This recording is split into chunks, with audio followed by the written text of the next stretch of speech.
বান্দা যখন নিজের গোনা নিজের ভুলটা বুঝতে পেরে কাঁদে, আল্লাহ গজবের সিদ্ধান্ত পাল্টে দেয়। সুবহানাল্লাহ বলবেন না? বললে আল্লাহ আবার সিদ্ধান্ত পাল্টে কি, আপনি একটু বাড়াবাড়ি করছেন না? নাম শুনেছেন ইউনুস নবী? কি বাবাজি শোনেন না, শুনেন নাই? আল্লাহর একজন নবী ছিলেন হযরতে ইউনুস আলাইহিস সালাম। তার দেশের মানুষেরা এমন পাপের সঙ্গে যুক্ত হয়ে গেল। আরে আমরা আলেম ওলামারা, ইমাম মুফতি সাহেব, পীর সাহেব, ফকির সাহেব বাদ দিন, নবী গিয়ে বয়ান করছে, লোক শুনছে না। শুনছেন আপনারা? কত বড় কঠিন মানুষ তারা। আল্লাহর নবী গিয়ে সেখানে মানুষকে বয়ান করছেন, ফিরে এসো, ভালো হয়ে এসো, আল্লাহর গুনাহের রাস্তা ছেড়ে দাও, তারপরে শুনছে না। হযরতে ইউনুস আলাইহিস সালাম দেখলেন যে এরা আর ফিরবে না, আর ভালো হবে না। শুধু যে তারা তওবা করে ফিরবে না ব্যাপারটা তা নয়, তারা সিদ্ধান্ত করলো নবীর কথা মানবই না। নবী যখন দেখলেন যে আমার দাওয়াত এখানে কাজ হবে না, তিনি তাদের জন্য বদদোয়া করলেন, আল্লাহ গজব দিয়ে তুমি এদেরকে ধ্বংস করে দাও। বলুন তো ভাই, আল্লাহর নবীর বদদোয়া কবুল হবে কি হবে না? কি হবে কি হবে না? হবে। হযরত ইউনুস নবী বদদোয়া করে দিলেন, চলে গেল। তিনি বললেন যাওয়ার সময়, এটা সূরা আম্বিয়াতে আছে, যাওয়ার সময় তিনি বললেন, আমি 3 দিনের মধ্যে তোমাদের উপরে আল্লাহর গজব পড়বে। কদিন? 3 দিন। এটা বলে দিয়ে নবী ইউনুস আলাইহিস সালাম চলে যাচ্ছেন যে 3 দিনের মধ্যে তোমাদের উপরে আল্লাহর গজব পড়বে। সাধারণ লোক পাপ করুক আর যাই করুক, মোটামুটি হুজুর ফুজুর দেখলে একটু ভয় করে, কি বুঝলেন? মাঝে মাঝে দেখবেন হুজুরদের কাছে গিয়ে, হুজুর আমার জন্য একটু দোয়া করে দেবেন, আমার মেয়ের মাথায় একটু ফুঁক দিয়ে দিন, আমার ছেলের একটা তাবিজ দিয়ে দিন, আমার এই লোক করে কি করে না? লোক কি মনে করে জানেন, যে হুজুরের হাত যদি আমার মাথায় থাকে আমার কপালটা মনে হয় খুলে যাবে, ইমাম সাহেব যদি আমার মাথায় ফুঁ দেয় আমার ব্যবসাটা মনে হয় খুলে যাবে, হুজুর যদি আমার একবার বাড়িতে এসে ঘুরে গিয়ে দোয়া করে দিতে পারে আমার কপালটা খুলে যাবে। না ভাই, পৃথিবীতে আব্বা আম্মার দোয়া সবচাইতে আগে কবুল হবে, এটা যেন মাথায় থাকে। আমি আব্দুল্লাহ জুবাইর যাই বক্তা হই না কেন, মাওলানা মোশাররফ সাহেব, আরও হজরত মাওলানা সাহেবরা, যারা হাফেজ সাহেবরা বসে আছেন, এনারা আমরা দোয়া করলে কবুল হতে পারে, আবার নাও হতে পারে। 50-50, কোনো গ্যারান্টি নাই, কোনো সিওরিটি নাই। কিন্তু আল্লাহর নবী বলেছেন পিতামাতার দোয়াটা, নেক দোয়াটা সন্তানের জন্য কবুল হবে। বলুন সুবহানাল্লাহ। তো নবী বদদোয়া করেছে, ওরা ভয় পেয়ে গেছে, বললে নবীর বদদোয়া মানে মনে হচ্ছে গজব হতে পারে, এক কাজ কর। বললে কি? বললে সকলে চল খোলা মাঠে যাই। খোলা মাঠে গিয়ে মায়ের কাছ থেকে বাচ্চাটাকে কেড়ে নেওয়া হলো। কেন? মা ওদিকে কাঁদছে, বাচ্চা এদিকে কাঁদছে। গরুর কাছ থেকে বাছুরটা, ছাগলের কাছ থেকে তার ছানাটা, মুরগির কাছ থেকে তার বাচ্চাটা, সব প্রাণীকে আলাদা আলাদা করে দিয়ে আর সকলে আল্লাহর কাছে খোলা ময়দানে হাত তুলে ওই রকম কান্না কাঁদছে যে আল্লাহ আমরা পাপ করেছি, আপনি ক্ষমা করে দিন। আল্লাহ আমরা নবীদের সাথে নাফরমানি করেছিলাম, আল্লাহ আপনার নবী বলে গেছে 3 দিনের মধ্যে আযাব আসবে, 3 দিনের মধ্যে গজব আসবে। এর ভিতরে যদি আমরা তওবা না করে নিতে পারি, আল্লাহ আমরা কেউ গজব থেকে বাঁচবো না। বাচ্চা কাঁদছে, বৃদ্ধ কাঁদছে, শিশু কাঁদছে, নারী কাঁদছে, মা কাঁদছে, ছেলে কাঁদছে, পশু প্রাণী সবাই কাঁদে। আল্লাহ এই কান্নাটা এত বেশি খুশি হয়ে গেল। নবী ইউনুস বলেছিলেন 3 দিন পরে তোমাদের উপর গজব চলে আসবে। 2 দিন হয়ে গেছে, 2 দিনের দিন সমস্ত দেশবাসী ফাঁকা ময়দানে গিয়ে এমন কান্না কাঁদতে শুরু করলো। মা কাঁদে, আল্লাহ তুমি মাফ করে দাও, গজব দিলে আমার বাচ্চাটাকে তুমি তো আমার সামনে গজবে ধ্বংস করে দেবে, আল্লাহ আমি সহ্য করতে পারবো না। বাচ্চাও কাঁদছে রব্বানা, শিশু কাঁদছে, বৃদ্ধ কাঁদছে। গ্রামের প্রত্যেকটি ব্যক্তি যখন আল্লাহর কাছে গুনার জন্য কাঁদতে শুরু করলো, আমার আল্লাহ ওই নবীর বদদোয়া, গজবের বদদোয়ার সিদ্ধান্ত পাল্টে দিয়ে গজবটা তিনি তাদের হাত থেকে তুলে নিলেন। সুবহানাল্লাহ বলবেন না? কোরআন শোনাচ্ছে, ওয়াদান্নুনি ইদ যাহাবা মুগাদিমান ফাযান্না আল্লান নাকদির আলাইহি ফানাদা ফিদ-দুলুমাতি আল্লাহ ইলাহা ইল্লা আনতা সুবহানাকা ইন্নী কুনতু মিনাল যালিমিন। কোন দোয়া? আপনারা জীবনে শোনেন নাই কি গো? লা ইলাহা ইল্লা আনতা সুবহানাকা ইন্নী কুনতু মিনাল যালিমিন। এ দোয়াটা কার? ইয়েস, ইউনুস নবীর দোয়া। কিন্তু ওই দেশবাসীরা কিন্তু দোয়া তো পড়ে নাই। দেশবাসীরা কি করেছিলেন? কথা বলে না, তওবা করেছিলেন। দেশবাসী কি করেছিলেন? তওবা। ওরা জানেন নবী ইউনুস দোয়া করেছে মানে নবীর দোয়া কখনো বিফলে যাবে না। আর নবীর বদদোয়া আমাদের উপরে এসে গেলে আমরা কেউ বাঁচতে পারবো না, আমরা কেউ বাঁচতে পারবো না। তাই ফাঁকা ময়দানে গিয়ে আল্লাহর কাছে কাঁদলো, আল্লাহর কাছে চোখের জল ফেললো। ওরা সবাই যখন কাঁদলো, আমার আল্লাহ তখন তার গজবের সিদ্ধান্ত তিনি পরিবর্তন করে দিল। জোরে হবে না? নবী ইউনুস কিন্তু বলে গেছে 3 দিন। 3 দিন পরে খবর পেল দেশবাসীর জন্য। আপনাদের এটা রায়না তো নাকি? এলাকার নাম কি? রায়না থানায় কোনো গজব আসে নাই, আগুনের বৃষ্টি হয় নাই, ভূমিকম্প হয় নাই, সুনামি হয় নাই, সুপার সাইক্লোন হয় না। ইউনুস নবী তখন ভাবলেন, আমি যদি এবার ফিরে যাই দেশবাসীর কাছে মিথ্যাবাদী বেনে যাব, আমি আর ফিরে যাব না, আমি এবার চলে যাব। নদীটা পার হয়ে ওপারে তিনি নদীতে উঠে পড়লেন, নৌকায় উঠে পড়লেন। নৌকা তখন কালবৈশাখী ঝড় শুরু হয়ে গেল, নৌকাটা টলমল টলমল করতে শুরু করলো। নৌকার যিনি ক্যাপ্টেন ছিলেন, জাহাজের যিনি মালিক ছিলেন, তিনি বললেন, বলো কে আছো বলো এই নৌকায় এমন ব্যক্তি যে তার মালিকের পারমিশন ছাড়া পালিয়ে চলে যাচ্ছ? নিজের থেকে হয় তুমি নেমে যাও, আর তা না হলে লটারিতে যার নাম উঠবে তাকে আমি ফেলে দেব। এরপরে নবী ইউনুস বলল, আমি আমার মালিকের অনুমতি ছাড়া পালিয়ে যাচ্ছি। কারণ আল্লাহ পাক নবী ইউনুসকে বলে নাই যে নবী ইউনুস তুমি তোমার দেশবাসীর জন্য সবাইকে বদদোয়া করে আগুনে পুড়িয়ে দিয়ে সবাইকে শেষ করে তুমি চলে যাও। আল্লাহ কোন নবীকে এমন কথা কখনো বলবে? আল্লাহ কোনদিন বলবে? আমার নবী তাইপে গিয়ে মার খেলো, মার খাওয়ার পরে দোয়া না বদদোয়া করেছিল? আরে বলছেন না কেন? বদদোয়া না দোয়া? নবী মারকে দোয়া করলো। ইউনুস নবী, আল্লাহ বলে নাই যে ইউনুস তুমি পালিয়ে চলে যাও, আর যাওয়ার আগে পুরো রায়নার মানুষদেরকে, তোমার গ্রামের মানুষদেরকে তুমি আগুন দিয়ে জ্বালিয়ে দেওয়ার বদদোয়া করো, এমন কথা কিন্তু আল্লাহ বলে নাই। আল্লাহর হুকুম আসার আগেই নবী ইউনুস চলে যাওয়ার সিদ্ধান্ত করেছিল। তাই নৌকার মাঝি বলল, কে আছো বলো যে মালিকের অনুমতি ছাড়া পালিয়ে যাচ্ছ? ইউনুস নবী বলল, আমি। উপর থেকে তিনি নদীতে ঝাঁপ দিল। আল্লাহ বললে, মাছ এটা অন্য কোনো খাবারও না, ও তো শুধুমাত্র আমার নবী, তুমি ওকে গ্রাস করবে, তবে তোমার স্টমাকটা, তোমার হজম ক্রিয়াটা, তোমার পাচন তন্ত্রটা তুমি ভিতরে নেবে। নবী ইউনুসের জন্য একটা সুরক্ষিত চেম্বার বানিয়ে দেবে, একটা সুন্দর ঘর বানিয়ে দেবে। আমার নবী 1 দিন 2 দিন না 40 দিন মাছের পেটে থাকবে, অক্সিজেনের ঘাটতি করবে না, খাবারের ঘাটতি হবে না। আমি আল্লাহ মাছের পেটে বাঁচিয়ে নেব।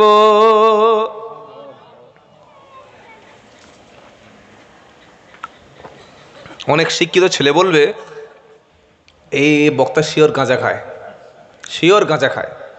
একটা জ্যান্ত মানুষ মাছের পেটে 40 দিন, কই তুমি মাছের পেটে থাকো তো কেমন পারো? কি করে বাঁচতে পারে? ভাই বলুন, আমরা যারা এখানে বসে আছি মায়ের পেট থেকে হয়েছি নাকি গাছ থেকে পড়েছি নাকি অনলাইনের মাল? কোনটা? সবাই মায়ের পেটে তো? হ্যাঁ না বলেন? সে সিজার হোক আর নর্মাল হোক, পেট থেকেই তো এসছে, অনলাইন থেকে তো কেউ আসেনি। হ্যাঁ, তো মায়ের পেট থেকে আসার আগে সন্তান মায়ের পেটে 9 মাস 10 দিন 280 দিন যেটা থাকে মায়ের পেটে, মেডিকেল সায়েন্স বলেছে যে বাচ্চা যখন 120 দিন বয়স হয়, 120 দিন বয়সে বাচ্চা তখন আল্লাহ তাআলা রুহ দিয়ে দেয়, জীবন ফিরে পায়। সুবহানাল্লাহ বলবেন না? 120 দিন থেকে 280 দিন, বাকি দিনগুলি মায়ের পেটের মধ্যে আমি আর আপনি জীবিত ছিলাম না মরা ছিলাম? জীবিত ছিলাম।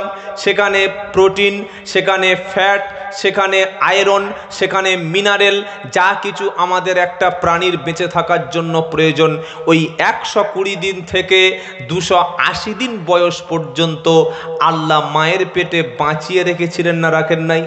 যে আল্লাহ এত লং টাইম, প্রায় এতদিন পর্যন্ত 120 দিন থেকে 280 দিন পর্যন্ত 160 দিন যে আল্লাহ মায়ের পেটে একটা জীবন্ত সন্তানকে বাঁচিয়ে রাখতে পারে, বিশাল বড় মাছের পেটে ওই আল্লাহ তাআলা 40 দিন নবী ইউসুফকে অক্সিজেন খাবার দিয়ে বাঁচাতে পারেন কি পারেন না? এবার বিশ্বাস হচ্ছে কি? মাছের পেটে গেল, গিয়ে দেখছে অন্ধকার। কি অন্ধকার? 1 নম্বর হলো সমুদ্রের পানির তলায় প্রচণ্ড অন্ধকার। 2 নম্বর হলো সন্ধ্যার সময় মাগরিবের টাইমে তিনি ঝাঁপ দিয়েছেন, সন্ধ্যার পরে যখন রাত হয়ে গেছে রাতের একটা অন্ধকার। 3 নম্বর হলো মাছের পেটের মধ্য থেকে ভয়ঙ্কর অন্ধকার। এই অন্ধকারে তিনি ভীত হয়ে গেলেন, ভয় পেয়ে গেলেন। নবী হলেও একটা মানবিক দুর্বলতা তো আছে রে ভাই, কি বুঝলেন? তখন তিনি লক্ষ্য করলেন সমুদ্রের তলা থেকে, সমুদ্রের ভিতর থেকে তাসবিহ, আল্লাহর জিকির, আল্লাহ তাসবিহ পড়ছে। বলুন সুবহানাল্লাহ। আমরা অনেকে মনে করি যে আমি মানুষ আল্লাহর জিকির করি। আল্লাহ বলছেন না, সাব্বাহা লিল্লাহি মা ফিস সামাওয়াতি ওয়া মা ফিল আরদ, যা কিছু আছে জমিন এবং আসমানে, নবমণ্ডল ভূমণ্ডলে যা কিছু আছে সব কিছু আল্লাহর তাসবিহ পড়ে। সুবহানাল্লাহ বলেন। তুমি মানুষ যদি ওয়া ইম মিন শাইইন ইল্লা ইউসাব্বিহু বিহামদিহি ওয়ালাকিন লা তাফকাহুনা তাসবিহাহুম, পৃথিবীর সব প্রাণী যে আল্লাহর জিকির পড়ে, তোমরা মানুষ হয়তো তাদের ভাষা বোঝো না। সুবহানাল্লাহ বলেন। জমিনে যারা আছে, পৃথিবীতে যারা আছে, সব জিকির করেন কার? জমিনে আল্লাহ আল্লাহ, আসমানে আল্লাহ আল্লাহ, জমিনে আল্লাহ আল্লাহ, আসমানে আল্লাহ আল্লাহ, সমুদ্রে আল্লাহ আল্লাহ, পাহাড়ে আল্লাহ আল্লাহ, সুবহানাল্লাহ আলহামদুলিল্লাহ, সুবহানাল্লাহ সুবহানাল্লাহ, আল্লাহু আকবার। সবকিছু কাজ জিকির করে। হযরত ইউনূস নবী মাছের পেটের মধ্য থেকে গিয়ে লক্ষ্য করলেন সমুদ্রের ভিতরের বিভিন্ন প্রাণীর তাসবিহ কানে ভেসে আসছে। সুবহানাল্লাহ বলেন। ওদিকে গ্রামের মানুষ কিন্তু ওই 3 দিন হয়ে গেছে আর গজব আসে নাই, তারা তওবা করে খাঁটি মুসলমান হয়ে গেছে। সুবহানাল্লাহ বলবেন না? ওরা যে পাপের হাত থেকে, গজবের হাত থেকে, আল্লাহর শাস্তির হাত থেকে বেঁচেছে কি দিয়ে? ইয়েস, তওবা, ফিরে আসা, কান্নাকাটি করা, নিজের গুনাহের জন্য আল্লাহর কাছে ক্ষমা চা। আমরা যদি তওবা করি, আল্লাহ আমাদের গুনাহ আযাব তুলে নেবে কি নেবে না? আরে বলছেন না কেন? এনআরসি বলেন, সিএ বলেন, এই ওয়াকফ অ্যামেন্ডমেন্ট বিল বলেন, যা কিছু আসছে, আমি প্রথমেই শুনেছি এগুলো আমাদের পাপের। কোন গ্রামে সুদ খায় না, কোন গ্রামে জেনা হয় না, কোন গ্রামে মানুষ মিথ্যা বলে না। মসজিদে বসে বসে সেক্রেটারি মিছে কথা বলছে, মসজিদে বসে বসে ক্যাশিয়ার মিথ্যা কথা বলছে। রমজান মাসে টাকা উঠেছে 30,000 টাকা, হাফেজ সাহেবকে দিচ্ছে তারাবির টাকা 10,000। হাফেজ সাহেব জিজ্ঞেস করছে, বাবা টাকা? বললে গরিব মহল্লা এই কত টাকা উঠেছে। পাকা চিটিং বাস 20,000 টাকা ঝেড়ে দিয়েছে। কি বলছেন আপনি? মসজিদের ক্যাশিয়ার 10 বছর ক্যাশিয়ারিগিরি করে। আপনাদের কথা, আমাদের বারাইপুরের কথা বলছি ভাই, এখানে সব আল্লাহর ওলি সব। কি বুঝলেন? 10 বছর মসজিদের ক্যাশিয়ার ছিল, 15 বছর মাদ্রাসার সেক্রেটারি ছিল, নিজের বিল্ডিং, নিজের ঘর, নিজের বালাখানা সব কিছু করে নিয়েছে। আর মাদ্রাসা মসজিদের অবস্থা দেখলে আপনি ভাবতে পারেন যে এত করুণ পরিস্থিতি কি করে হচ্ছে।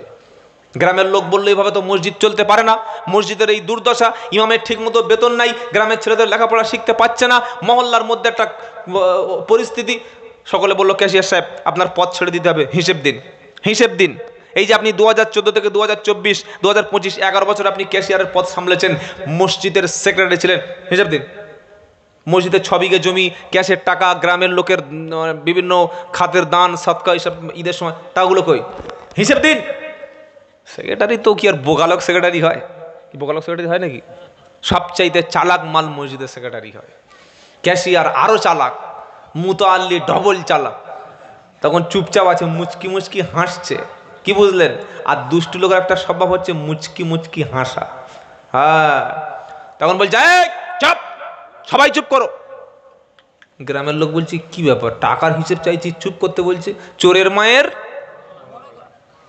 আপনারাও জানেন চোরের মায়ের বড় গলা, সবাই জানে।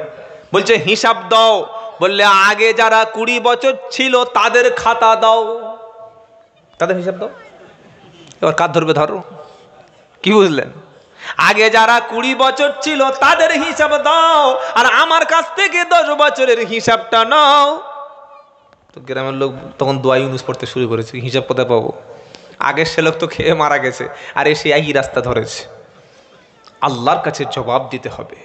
মসজিদ মাদ্রাসা একটা টাকা যদি কেউ মানুষের খায়, ভয়ঙ্কর শাস্তি হবে। এটা আর ওই পঞ্চায়েতের টাকা না, বা আবাস যোজনার ঘর নয় যে 10 মেরে দেব। আল্লাহর ঘরের টাকা, খুব সাবধান।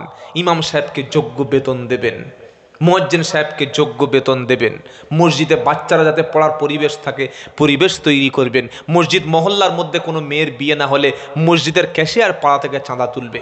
একটা গরিব বাচ্চা পড়াশোনা করতে না পারলে মসজিদ কমিটি মিটিং ডাকবে। একটা পাড়ায় যদি একটা ক্যান্সার পেশেন্ট থাকে, চিকিৎসা না করাতে পারে, মসজিদ কমিটি পাড়ায় পাড়ায় চাঁদা তুলবে। একটা গ্রামে যদি একটা বিয়ে হয়, গরিব মানুষের মেয়ে হাত পাতবে কেন, মসজিদের সভাপতি গিয়ে পাড়ায় পাড়ায় বলবে। এগুলো বলা উচিত না উচিত নয়? বরং মসজিদে তুমি 2 টাকা চাঁদা চাও, সরকার 52,000 দিচ্ছে ওই কন্যাশ্রী রূপশ্রী, এই কি কথাবার্তা? তুমি মসজিদ কমিটি, একটা তোমার রেসপন্সিবিলিটি নাই? তোমার কোনো রেসপন্স নাই যে গ্রামের একটা মানুষের খাওয়া হচ্ছে না, একটা মানুষ চাল কিনতে পারছে না, আর একটা মানুষ পঙ্গু, সে ভিক্ষা করছে, কিছু তোমরা দান করবে না? মসজিদ মহল্লা থেকে একটা কাজ করবে না? মসজিদ কমিটির এমন হওয়া উচিত, জোরে বলুন সুবহানাল্লাহ। এই চিত্র যতক্ষণ আমাদের হবে না, মুসলমানদের মধ্য থেকে ভিক্ষা দূর হবে না। কই হিন্দুরা কড়া ভিক্ষা করে? নাম বলুন তো দেখি। কড়া ভিক্ষা করে। আর হিন্দু ভাইরা যদি ভিক্ষা করে, কেউ এরকম ধর্ম নিয়ে ভিক্ষু করে না। সবচাইতে চিটিংবাজি কিছু ভিক্ষুক আছে, যাদের বাড়িতে টাকা আছে, পয়সা আছে, ব্যাংকে অসংখ্য বই রয়েছে, আর ভিক্ষা করার জন্য, মুসলমানদের ধোকা দেওয়ার জন্য মাথায় একটা টুপি পরবে, মুখে একটা দাড়ি রাখবে, 6 মাস দাড়ি চাঁচবে না, পা পর্যন্ত। আজকে দুপুরে আমার গ্রামে গাঁজা খাচ্ছিল, পাতাখোর বিক্রি করতে এসছে, পাতা খেয়ে ভিক্ষা করছে। পাতা বোঝেন? পাতা বোঝেন না? পাত্তাখোর মাল, নেশাখোর। নেশা খেয়ে মাথায় টুপি দিয়ে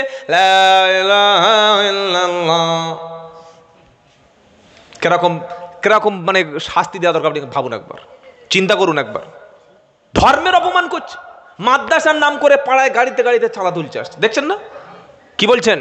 খবর নিয়ে দেখুন, মাদ্রাসা নাই, মসজিদের নাম করে চাঁদা তুলছে। কোনো মসজিদ মাদ্রাসা নাই, যা ওঠে হাফ গাড়িওয়ালা হাফ নিজে ভাগ করে খায়। ধর্মের নামে ব্যবসা চালাচ্ছে। কেন এগুলো হবে? মুসলিম মহল্লার মধ্যে ভিক্ষুক তো থাকার কথা না। মুসলমানদের জাকাত দেওয়া ফরজ।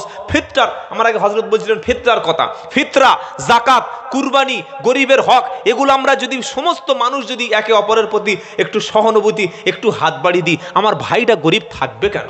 একজন আর 4 তলা বাড়ি, আর একজন ভাড়া বাড়ি বাস করে, আমি 10 পিস এসবেস্টাস কিনে দেবো, আমার ভাইয়ের জন্য আমি 5,000 টাকা দিয়ে একটা ছোট ঘরের ব্যবস্থা করে দেবো, আল্লাহ তো আমার দিয়ে দেবে ইনশাল্লাহ। বলেন, আপনার এগুলো কথাগুলো শুনে কষ্ট হচ্ছে নাকি? আল্লাহ তৌফিক দান করুক, জীবন আল্লাহুম্মা আমিন। নবী ইউনুস আলাইহিস সালাম যখন তাসবিহগুলো পড়তে শুরু করলেন, অযান্নুনি ইদ যাহাবা মুগাদিমান ফাযান্না আল্লান নাকদির আলাইহি ফানাদা ফিদ্দুলুমাতি আল্লাহ ইলাহা ইল্লা আনতা সুবহানাকা ইন্নী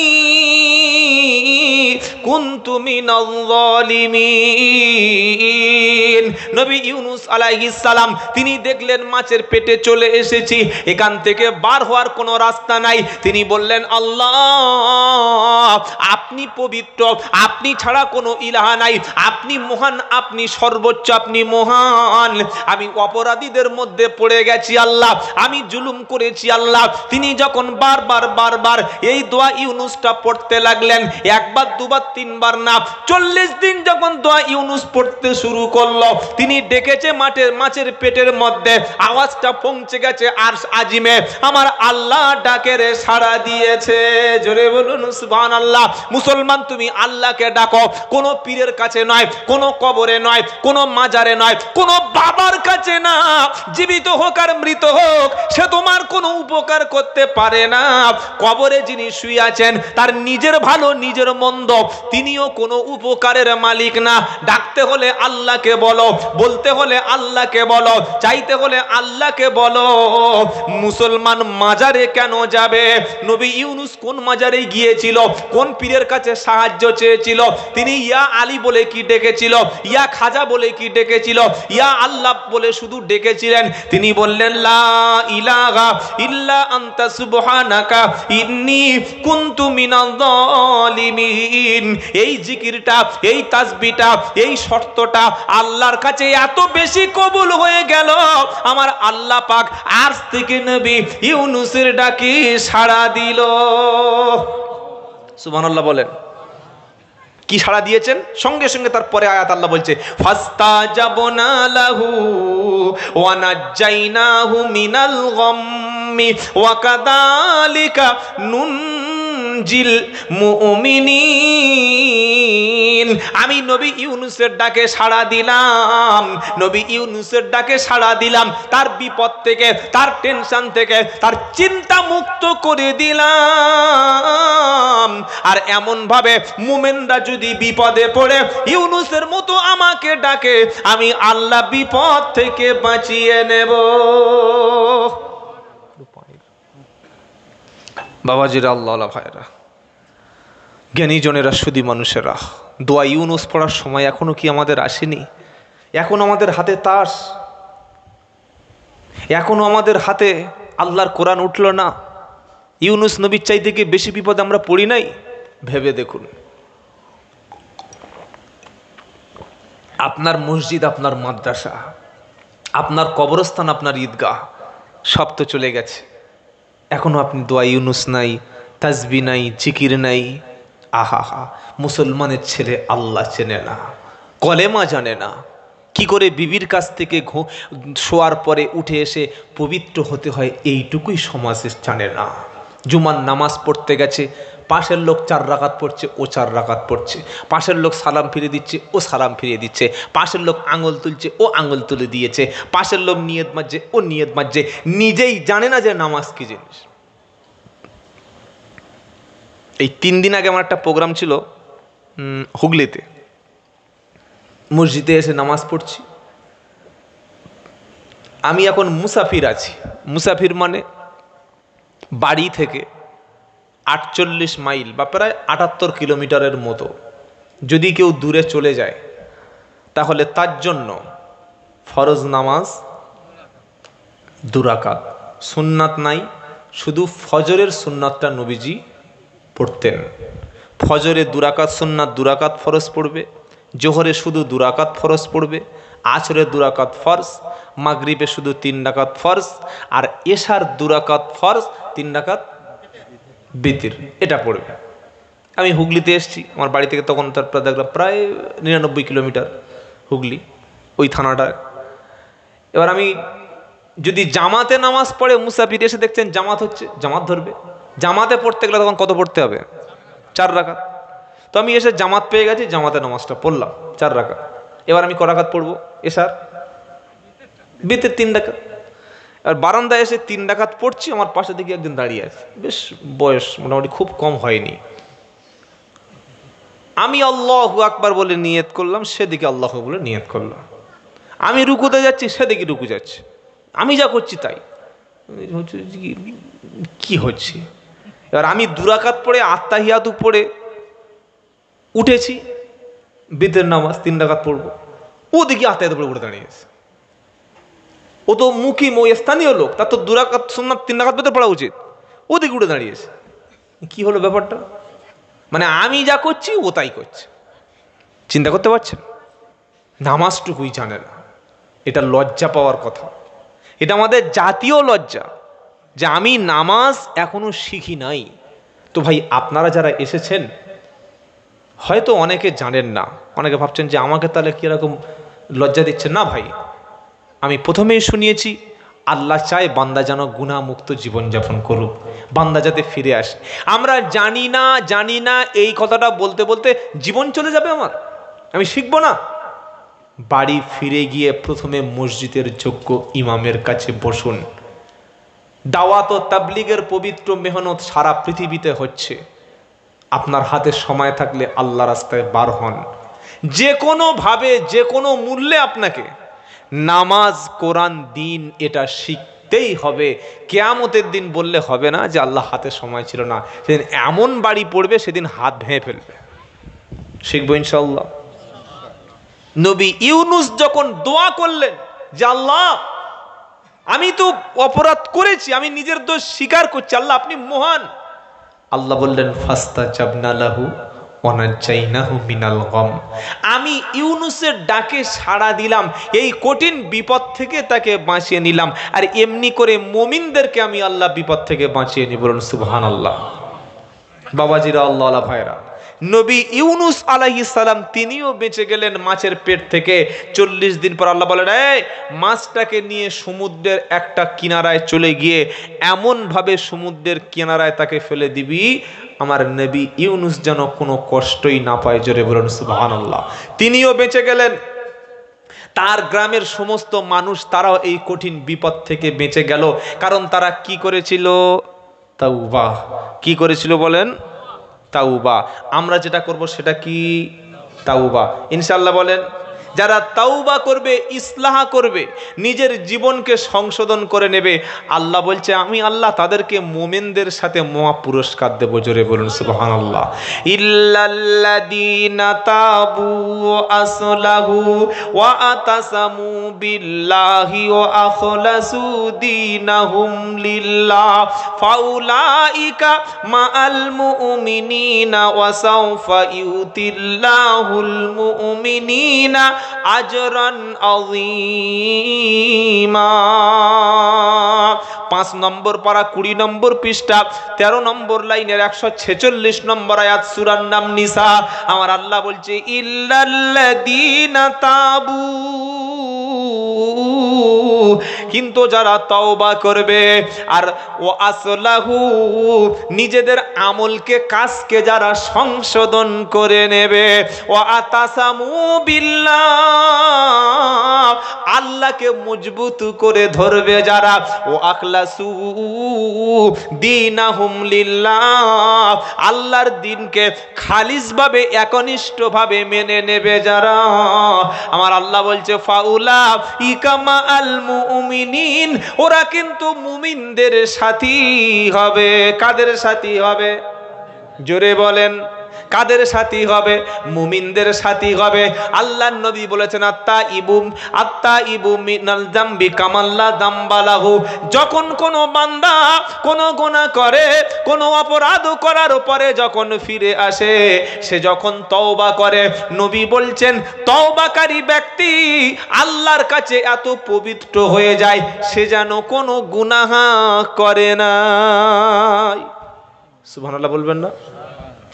নবীর যুগে একটা মেয়ে ছেলে জেনা করে বসলো। জেনা করার পরে নবীর কাছে গিয়ে বলল, আয় আল্লাহর নবী আমি জেনা করেছি।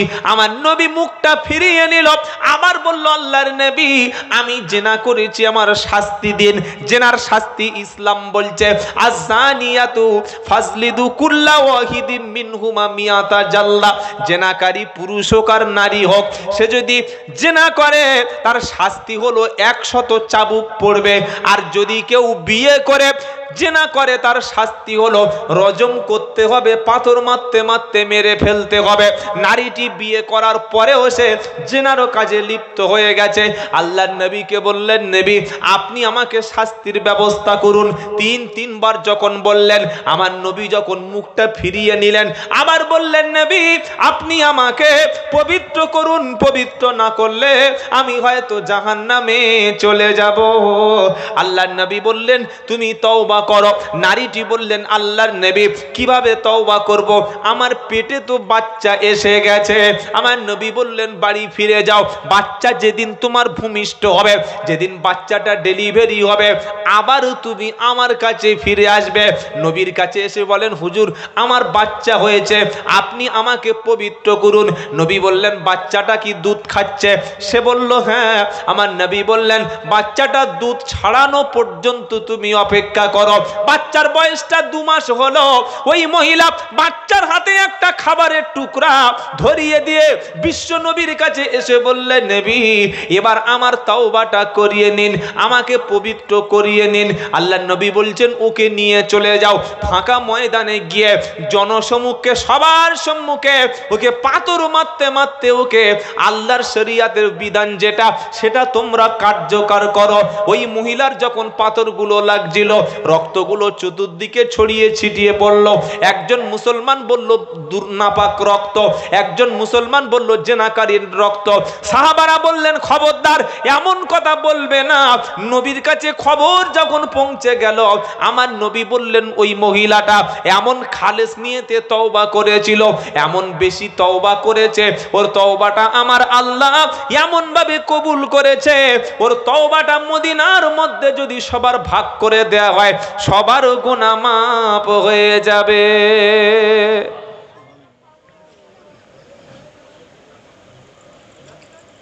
রাতের বেলা গুনাহ করে আবার বন্ধুদের সামনে দিনের বেলায় গিয়ে বলছে জানিস পটলের মায়ের সঙ্গে এই করেছি।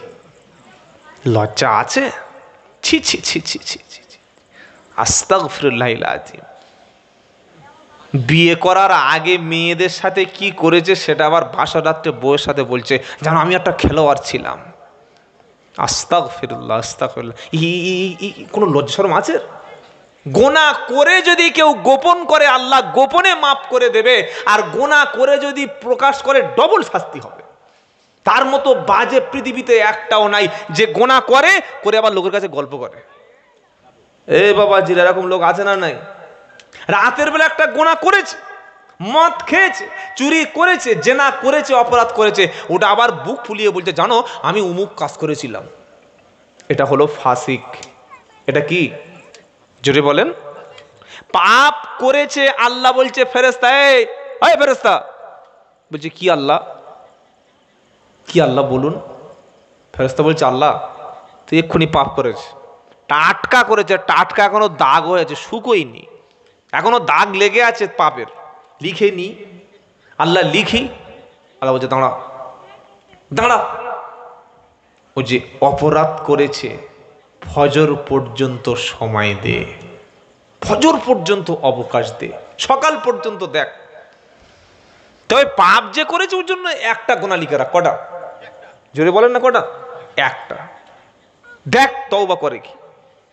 যদি ফজর পর্যন্ত সকাল পর্যন্ত তওবা করে ফিরে আসে ওর পাপটা মুছে দিবি, আর পাপ করে যে পাপটা হয়েছিল ওই পাপটাকে নেকি দিয়ে পূরণ করে দিবি। জোরে বলেন না সুবহানাল্লাহ। বলে হুজুর একটু বাড়াবাড়ি হয়ে যাচ্ছে না? একে পাপ করেছে, পাপটা তো মুছে দিল, ঠিক আছে নো প্রবলেম, মেনে নিলাম। কিন্তু পাপ মুছে দেওয়ার পরে আবার অতটা নেকি হবে এ কি রকমের কথা? আমার কথা নাই বাবা, আল্লাহর কথা শুনেন। যোগ্য আলেম বসে আছে, খালি শুনে নেন। ইল্লা মান তাবা ও আমানা ও আমিলা আমালান সালিহা ফাউলাইকা ইউবাদদিলুল্লাহু সাইয়্যাতিহিম হাসানাত ওয়া কানাল্লাহু গফুরুর রহিমা। 19 নম্বর পারা 5 নম্বর পৃষ্ঠা 2 নম্বর লাইনে 70 নম্বর আয়াত, সূরার নাম ফুরকান।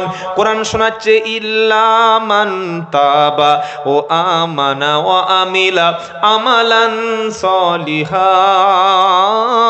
কি কিন্তু যারা তওবা করবে আর তওবা করার পরে আমি আল্লাহ আমার উপরে ঈমান আনবে তওবা করবে যারা, আমি আল্লাহ শুনিয়ে দিচ্ছি, যে ব্যক্তি তওবা করে ফিরে এসে ঈমান আনবে আর ঈমান আনার পরে ভালো ভালো কাজ করবে, আমি আল্লাহ তার জন্য শুনিয়ে দিলাম, ফাউলাইকা ইউবাদদিলুল্লাহু সাইয়্যাতিহিম হাসানাত, আমি আল্লাহ তার গুনাহগুলি, তার পাপগুলি, তার অপরাধগুলি নেকি দিয়ে পূরণ করে দেব, নেকি দিয়ে পূরণ করে দেব। জোরে বলবেন না সুবহানাল্লাহ। নেকি দিয়ে পূরণ করে দেব। কত বড় রহমানুর রহিম, কত বড় গফুরুর রহিম, সুবহানাল্লাহ বলেন। নেকি দিয়ে আমি আল্লাহ তার পাপগুলো পূরণ করে দেব।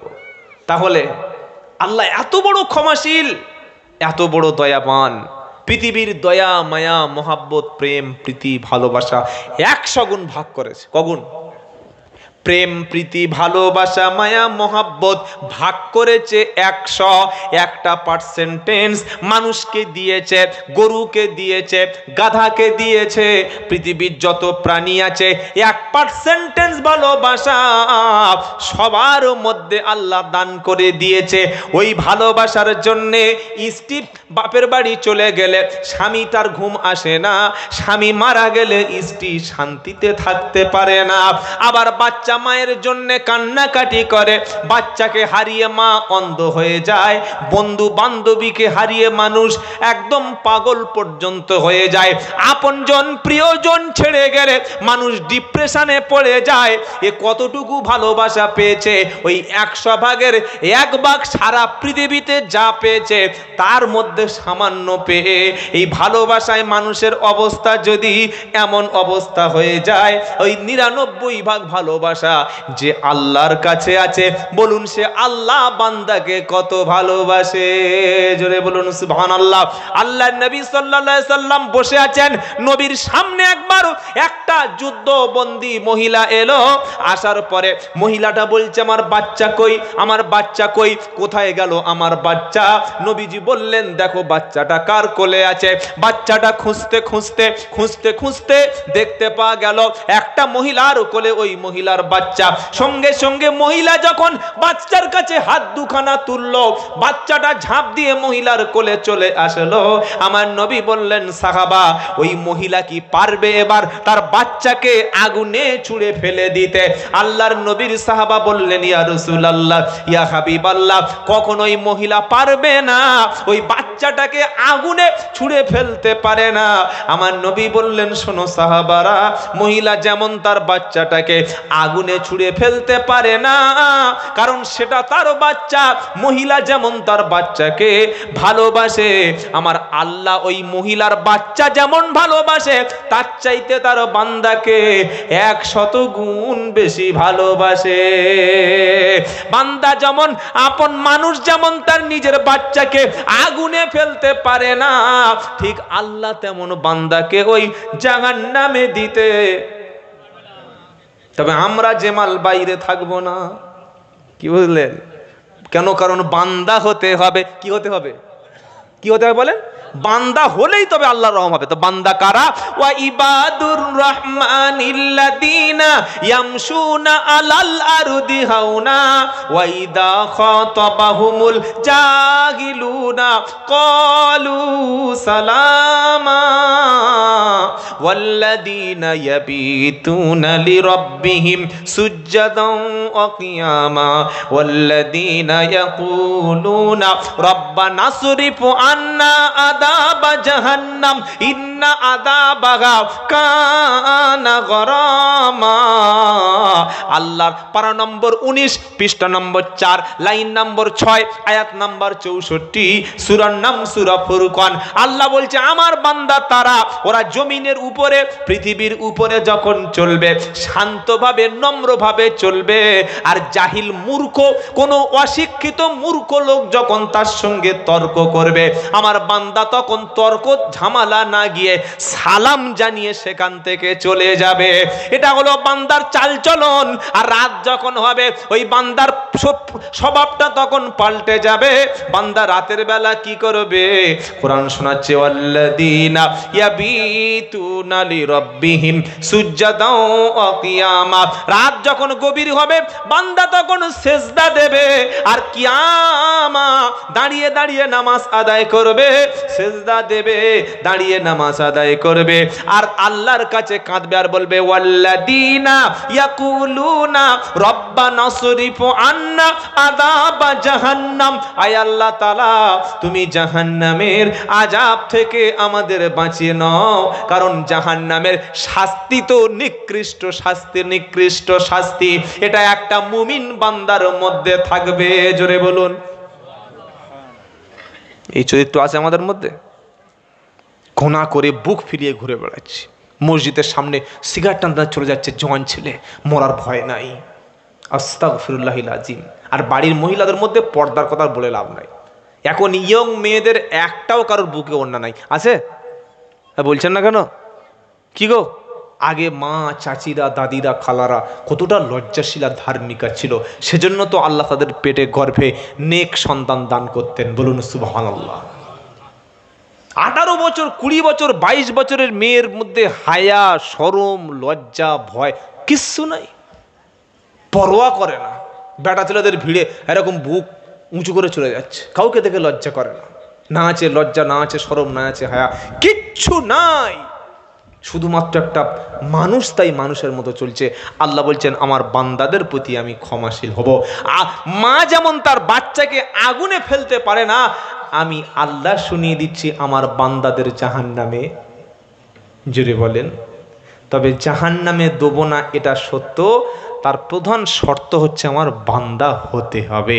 বান্দা হওয়ার জন্য আমি যখন ডাকবো তখন আমার ঘরে হাজিরা দেবে ইনশাআল্লাহ। বলেন আমি ডাকবো যখন বান্দা ছুটে আসবে তখন, আমি বলবো যখন বান্দা আসবে যখন, আমি রাত হলে বান্দাকে কাছে পাবো। জোরে বলুন না সুবহানাল্লাহ।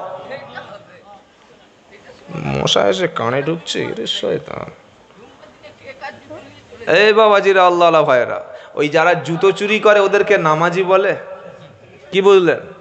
যারা জুতো চুরি করে ওরা নামাজি? ওরা মালগুলো আসলে এমনি জুতো চোর। চোরের অভ্যাস ধর্মের বেশ ধরে থাকা। কি বুঝলেন? আল্লাহ আমাদের চরিত্র যেন পরিবর্তন করার তৌফিক দান করেন। সকলে বলুন আল্লাহুম্মা আমিন। একটা মুসলমানের চরিত্র সম্পূর্ণ আলাদা হবে। একটা মুসলমানের চরিত্র যদি ভালো না হয়, নামাজ পড়ে বুঝতে হবে নামাজ তার কবুল হচ্ছে না, নামাজ কবুল হচ্ছে না। নামাজ পড়ার পরে যদি কেউ সুদ খায়, নামাজ পড়ার পরে 2 নম্বরই কথা বলে, নামাজ পড়ার পরে ওজনে কম দেয়, নামাজ পড়ার পরে যদি তার প্রতিবেশীর সঙ্গে খারাপ আচরণ করে, নামাজ পড়ার পরের থেকে যদি তার কাছে মিথ্যা না যায়, বুঝতে হবে নামাজ, যে নামাজ তাকে বাঁচাতে পারে না এই পাপ থেকে, ওই নামাজটা তার নামাজই হচ্ছে না। ভালো করে নামাজ পড়লে অবশ্যই সে পরিবর্তন হবে। আমাদের নামাজ কিরকম নামাজ? মসজিদে ঢুকছে 3 মিনিট লাগনি নামাজ পড়ে বাড়ি চলে এসছে। আর তারাবি যা হয়েছে রমজান মাসে, আল্লাহু আকবার, কি সর্বনাশে তারাবি। 20 রাকাত নামাজ 20 মিনিটে শেষ। কি গো, এ নামাজ যেন না হয়। আপনি ভালো করে পড়ুন, 2 রাকাত পড়ুন। আর মেয়েদের নামাজ, আল্লাহু আকবার, ফজরের নামাজ পড়ছে একদম সেই বেলা উঠে গেছে, সেই সময় নামাজ পড়ছে। জোহরের নামাজ সেই আসরের আজানের আগে, আসরের নামাজ মাগরিবের সময়, আর মাগরিবের নামাজ রাত 6:30টার সময়, শেষ ওয়াক্তে নামাজ পড়ছে। সকলে চেষ্টা করবেন আউয়াল ওয়াক্তে নামাজ পড়ার। বলুন সুবহানাল্লাহ। আল্লাহর নবীর একটা হাদিস শোনেন মায়েরা। আল্লাহর নবী সাল্লাল্লাহু আলাইহি ওয়াসাল্লাম বলেছেন পুরুষের চাইতে নারীদের জান্নাতে যাওয়া অনেক সহজ। বলুন সুবহানাল্লাহ। ইজা সাল্লাত খামসাহা ওয়া সামাত শারাহা ওয়া আহসানাত ফারজাহা ওয়া আতাআত বালাহা। আমার নবীজি সাল্লাল্লাহু আলাইহি ওয়াসাল্লাম বলেছেন 4টি কাজ যদি কোনো মহিলা করতে পারে, মরণের সাথে সাথে আল্লাহ তাআলা জান্নাতের 8টা দরজা খুলে দেবে মেয়েদের জন্য। সুবহানাল্লাহ বলবেন না? 1 5 ওয়াক্ত ফরজ নামাজ, 2 রমজানের রোজা, 3 নম্বর স্বামীর আনুগত্য করা, স্বামীর কথা মেনে নেওয়া। স্বামীর মর্যাদা যদি কেউ নষ্ট করে, যতই তাহাজ্জুদ পড়ুক, যতই ইবাদত করুক, আল্লাহর কাছে ওই নারীটা কোনোদিন পেয়ারা হতে পারবে না। কথায় কথায় স্বামীর সঙ্গে তর্ক করে, তুমি আমার কি দিয়েছো, তোমার সঙ্গে বিয়ে করে আমার জীবনে কোনো সুখ হয়নি, তোমার মতো পুরুষ আমার দেখা হয়ে গেছে, তোমার বাড়িতে আসার পরে আমার কোনো সুখ হয়নি, তুমি পুরুষের মতো পুরুষ নাও, তুমি আমাকে কষ্ট দিচ্ছ, তুমি আমাকে ছেড়ে দাও, তালাক দাও। এ কথাটা নারীরা বলে কি বলে না? নামাজ পড়ে, কোরআন পড়ে, পর্দা করার পরে প্রচুর নারী জাহান্নামে যাবে, কারণ স্বামীর প্রতি তারা নাশুকরি করে, নাফরমানি করে। 3 নম্বর স্বামীর আনুগত্য করা।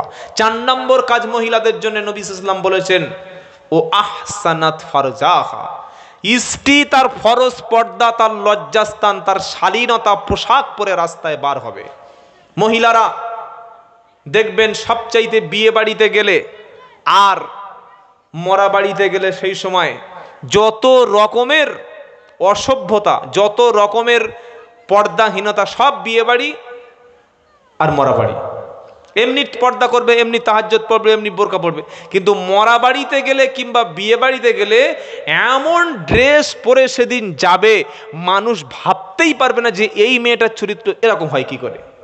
পোশাক মানুষের অনেক কিছু বলে দেয়, পোশাক মানুষকে অনেক কিছু ডিপেন্ড করে। যদি মহিলাটা লজ্জাহীনতা হয়ে যায়, তার ইবাদত, তার আমল সবটুকুই বেকার হয়ে যাবে। সেজন্য আল্লাহর নবী বলেছেন 4টি কাজ: 5 ওয়াক্ত ফরজ নামাজ, 2 নম্বর স্বামীর খেদমত, 3 নম্বর ফরজ পর্দা, 4 নম্বর হচ্ছে রমজানের রোজা। এই 4টি কাজ যদি কোনো মেয়ে ছেলে করতে পারে, মরণের পরে আল্লাহ তাআলা জান্নাতের সব দরজা খুলে দেবে। জোরে বলুন সুবহানাল্লাহ। বাবাজিরা, আল্লাহ ভাইরা, শোনাচ্ছিলাম তওবা করা, ফিরে আসার কথা। আর কয়েকটা মিনিট কথা আপনাদের সামনে বলবো। আমাদের সময় আস্তে আস্তে হাতে শেষ হয়ে যাচ্ছে। আমাদের জলসারও সময় যখন শেষে আসছে, আর জীবনের সময় না, আপনারা এখন আর 100 বছর বাঁচবেন। হ্যাঁ, হবে ইনশাল্লাহ, 12টা পর্যন্ত হবে ইনশাআল্লাহ। বাবাজিরা, আল্লাহ ভাইরা, যে কোনো মুহূর্তে আমি মারা যেতে পারি, তার আগে আমাকে ফিরে আসতে হবে। আল্লাহ ডেকেছেন, বান্দা ফিরে আসবি না? ও বান্দা ফিরে আসবি না? ইয়া আইয়ুহাল্লাযীনা আমানু, আল্লাহ আর ঈমানদারদের ডাকছে। কাদের? আরে বলছেন না কেন আপনারা? আপনারা কি মরে গেছেন না বেঁচে আছেন? তাকবীর দেন, নারায়ে তাকবীর। আল্লাহু আকবার। মুসলমানের শ্রেষ্ঠ স্লোগান, জন্মের পরে এই স্লোগান, আর মরণের পরে জানাজার সময়। এই পানিটা একটু লাগবে, খুব তৃষ্ণা লাগছে, আমার কষ্ট হয়ে যাচ্ছে। বাবাজিরা, আল্লাহ ভাইরা, জীবনের শুরু থেকে শেষ পর্যন্ত একটা স্লোগান, সেটা কি? জন্মের পরে কানে আজান কি দেয়নি? দিয়েছিল? আরে বলছেন না কেন? এখন আর আজান দেয়? হসপিটালে হচ্ছে 4 দিন পরে এনে জন্মদিবস হয়ে যাচ্ছে 1 বছর পরে। আজান নাই, ভালো নাম নাই, মাদ্রাসায় মক্তবে পড়ানোর কোনো নাম, আর লেখাপড়ার শিক্ষানোর দরকার নাই। 2 বছর 3 বছর বয়স, হাতে মোবাইল ধরিয়ে দিলাম, ও ছেলে মোবাইলে শেষ হয়ে গেল। বাচ্চার হাতে মোবাইল দিয়েছেন, আপনি আপনার ছেলে ধ্বংস করে দিয়েছেন। কাঁদে কাঁদুক, না খায় না খাক, না ঘুমায় না ঘুমুক, 2 ঘন্টা ও জেদ করে করুক, ভুল করে আপনার ছোট্ট বাচ্চার হাতে মোবাইল দেবেন না, অনুরোধ করে বলে গেলাম। কবিতায় শুনিয়ে দিচ্ছে, জন্ম থেকে মৃত্যু পর্যন্ত একটা মুসলমানের কাছে শ্রেষ্ঠ স্লোগান কি? জন্মের পরে কানে আজান কি দেয়নি, তুমি মুসলমান ছাড়া হওনি। আবার মরণের পরে জানাজা পড়াবে, মরণের পরে জানাজা পড়াবে, তখন কোথায় পালিয়ে যাবি? পালানোর রাস্তা আছে? এই আছে কি বলুন? আজান দিলে মসজিদেতে তুমি পালিয়ে যাও, কিন্তু তোমার লাশটা যেদিন জানাজার মাঠে যাবে, ইমাম সাহেব 4টে তাকবীর বলবে, আল্লাহু আকবার, আল্লাহু আকবার, আল্লাহু আকবার, আল্লাহু আকবার, আসসালামু আলাইকুম ওয়া রাহমাতুল্লাহ। আবার বাম দিকে আসসালামু আলাইকুম ওয়া রাহমাতুল্লাহ। সেদিন তোমার সব স্বপ্ন বেকার হয়ে যাবে, যে আমল করেছিলে ওটুকু সাথে যাবে। তাই কোরআন শোনাচ্ছে, ইয়া আইয়ুহাল্লাযীনা আমানু তুবু ইলাল্লাহি তাওবাতান নাসুহা। 28 পারা 20 পৃষ্ঠা 2 নম্বর লাইনের 7-8 নম্বর আয়াত, সূরার নাম তাহরিম। হে বিশ্বাসী ইমানদারেরা, তুবু তওবা করো। তুবু ইলাল্লাহি তাওবাতান নাসুহা, হে ইমানদারেরা তোমরা তওবা করো, তোমরা ফিরে এসো, আল্লাহর দিকে ফিরে এসো, আল্লাহর রাস্তার দিকে ফিরে এসো, খালিস নিয়তে অন্তর থেকে তওবা করো। কারণ তুমি যা পাপ করেছো তুমি না তুমি জানো, আর আমি আল্লাহ জানি। আমি আল্লাহ বলছি, তুমি রাতের আঁধারে তওবা করেছো, আমি আল্লাহ দেখেছি। তুমি যখন অন্যায় করেছো আমি আল্লাহ তখন শুনেছি। আমি আল্লাহ বলছি, আর পাপটা কাউকে তুই পৃথিবীতে বলবি না। তুই আসবি অন্ধকারে, আমি আল্লাহ আরশ থেকে প্রথম আসমানে নেমে আসব। আমি থাকবো উপরে, তুমি থাকবে জমিনে। আমার কাছে বলবে, আমার কাছে চাইবে, আমার কাছে কাঁদবে। যেমন ধরনের গুনাহ হোক না কেন আমি আল্লাহ ক্ষমা করে দেব। জোরে বলুন।